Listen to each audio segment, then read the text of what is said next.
Are we on? Well, hello. Yes, your girl is back to trying to film regularly on YouTube. We'll see how far that goes. Today on this YouTube video, I want to talk specifically about my cosplay journey because I have had a lot of people asking me, how did you start? What did you do? Truth be told, I started off knowing absolutely nothing about cosplay. I actually made a whole note on my iPad so that I can tell you guys everything systematically. First things first. Most of you probably know who I am because you've seen my Instagram, my cosplays, and you've probably seen my TikTok as well. So when I started TikTok first, I did not originally start with cosplaying. I started off by just making very brown girl content, humorous content, very much related to brown families and the whole cultural stigma behind being a brown girl. Cosplay was something that happened 2 years later after I started my TikTok. My handle everywhere on social media is Thatanimemom, but that handle was not what my handle was in the beginning. I think my handle was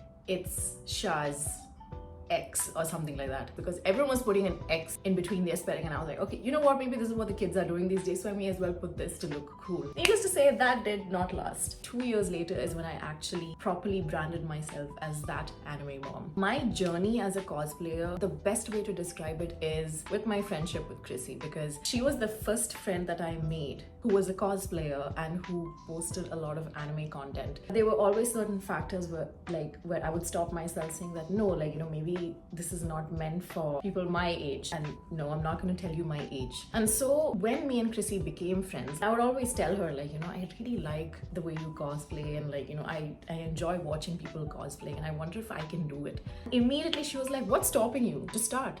And that's exactly how I started. How did I come up with my handle? I have no idea. The only thing I remember is back then I was with an agency and they were like, you really need to change your handle because it's not going with your personality and whatever it is that you post. I couldn't think of anything. Suddenly, one day I was like, I'm a mom, I watch anime, and I was like, anime mom.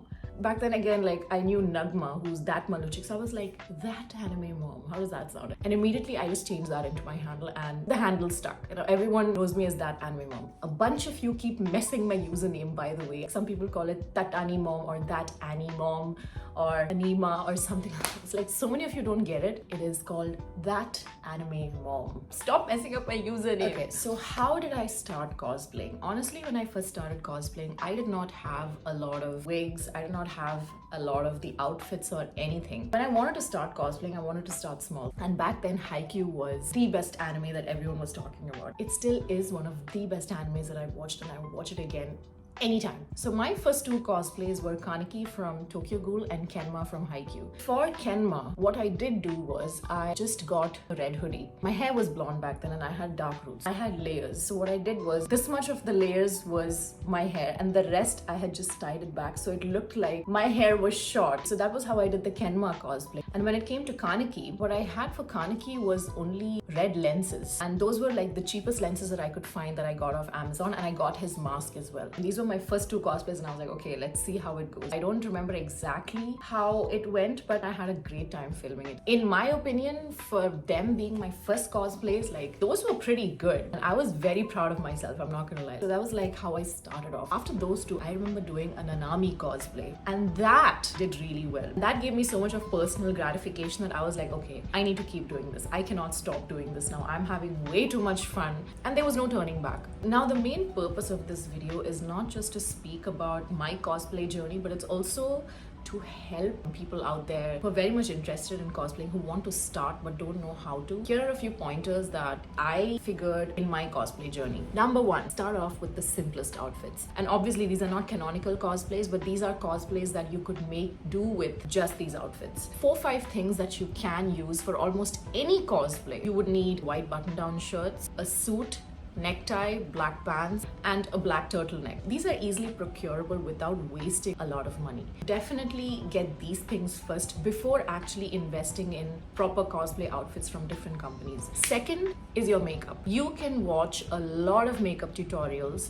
and they might not seem to work for you. Figure out the makeup that works for your face. I used to watch a lot of do-in tutorials. There are a lot of creators out there that do do-in makeup tutorials, Indians especially, and those would definitely be more suited for people with Indian features. So always try to find something that would suit your face structure and keep practicing with it. You will always find ways where you can improve upon your own makeup skills, and you will see that with time. This is also something that I struggled with in the beginning, especially when I started off my male cosplays. I remember doing a Sanji cosplay because I just started watching One Piece back then, and I thought I had perfected his makeup.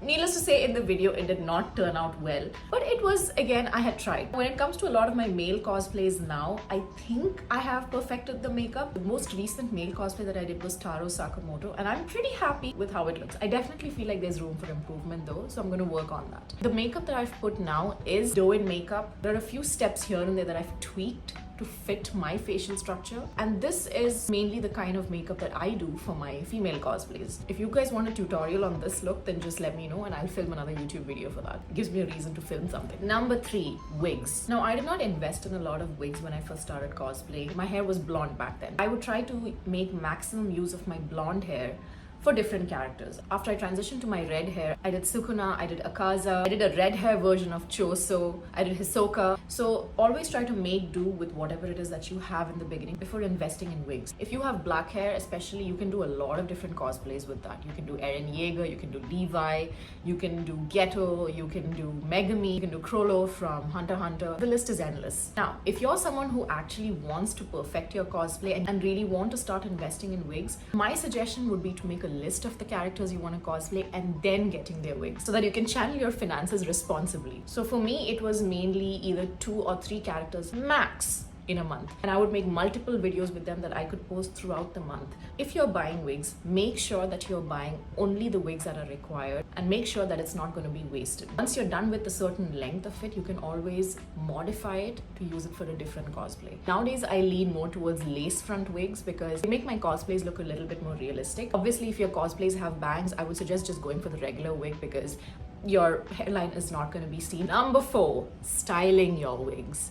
Believe me when I tell you, when you style a wig, watch a bunch of videos because I have ruined way too many wigs by just taking a whole section off of it. Trust me when I tell you, when you style your wigs, do them slowly, do them gently. Do not just take scissors and just cut through them. When I usually style my wigs, what I do is I will put it on me. Yes, the mess is horrible. It becomes itchy after a while. You definitely need to shower, but it is worth it because you can definitely see the length that you're cutting it in. I would always cut it in very small increments. There are a bunch of tutorials that you can watch in wig styling. There's obviously very simple ways that you can style to very complicated ways. I still don't do a lot of complicated wig styling because I'm not 100% confident in that, but it's definitely something that I am moving towards trying because I do want my wigs looking better. But in the beginning of your cosplaying journey, I would suggest not overly styling your wigs, and obviously if the length is a little too much and it's covering your face, then you can like trim it here and there, but do not cut off too much and make it so that you can't use it. Another thing in relation to wigs that I want to mention is gender bend cosplays. If you're a girl and you're starting cosplaying, I would suggest using longer wigs and making gender bend versions of them. For Zorro, I used a long hair wig. So it again depends on how you want to emulate the character. You just have to keep practicing with your wig styling and everything, and at one point it will get better. I also did a cosplay of Gojo, who's one of my favorite characters, and I'd used a mullet wig, which I thought was pretty good. After a while, I started realizing that I really want to improve. Now, when you see my Gojo cosplay, which I did I think in 2023, I wouldn't be surprised if you would be mad at that. In 2023, I did my Gojo cosplay, and that made a huge difference. Practice with the Got2b glue hairspray, practice with the hair iron. You can use steamers as well to remove any knots in the wigs. You can always wash them and start again. Everything you do, make sure you do it in small increments so as to not ruin the wig. Number 5, I think. When I started my cosplay journey, I did not use a lot of fancy equipment. What I did have was a tripod with a ring light that had a phone stand, and then I bought an RGB light. It was a tiny RGB light that had multiple settings that I would place elsewhere, and that definitely improved the video quality of my cosplays. It definitely added a lot of character and depth. Genuinely speaking, that would be all that you need. If you genuinely want to improve the quality as you move further, you could definitely invest in a DSLR camera. But I still have a lot of friends right now who've been definitely cosplaying for more years than me, who still use a phone, by the way, and their cosplays are amazing. So you don't necessarily need a DSLR camera. You could just make do with your phone, a tripod, and a light behind you. YouTube. Some of the other things that I did do to improve my cosplays, at least the background of my cosplays, was I invested in a shoji board. I would do multiple decorations on these shoji boards to kind of suit the cosplay that I was doing. So like for Nico Robin, when I used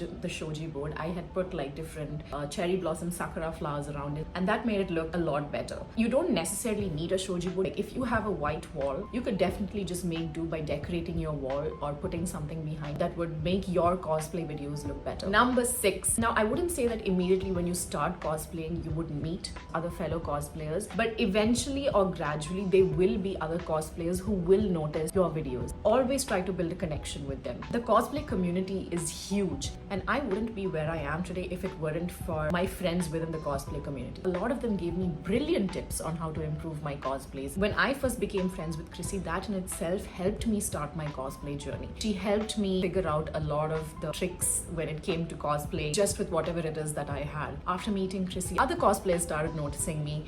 We started following each other, we started talking. Definitely build a connection with other cosplayers because they can help you improve a lot in your cosplay journey. Your cosplay journey, the way you're going to move forward, is going to be very much unique and personal to you. So never question your skills as a cosplayer. The one main thing about cosplaying that you have to know is that you're just having fun. Now, one common problem that I've noticed that even I face, because you've been cosplaying for a while, is you accumulate a lot of them. Some of these cosplays do not see the light of day after they've been used maybe 1 or 2 times. In these cases, what I would suggest is that you could actually let other people have these cosplays. You could either resell them or you could just hand them out to other cosplayers who are starting off in their cosplay journey. And that in itself reduces a lot of wastage, and you're actually helping someone in the midst of that. So as of now, I've completed almost 4 years of cosplaying, and I definitely see the improvement from when I started. I promise you that even if you think that your cosplays are not as good now, keep at it and you will see improvement in every step that you take. Give yourself a lot of grace when it comes to cosplaying. Remember that cosplaying is just about having fun. Your cosplay characters do not have to be canonically perfect. It's all about confidence. I hope whatever I said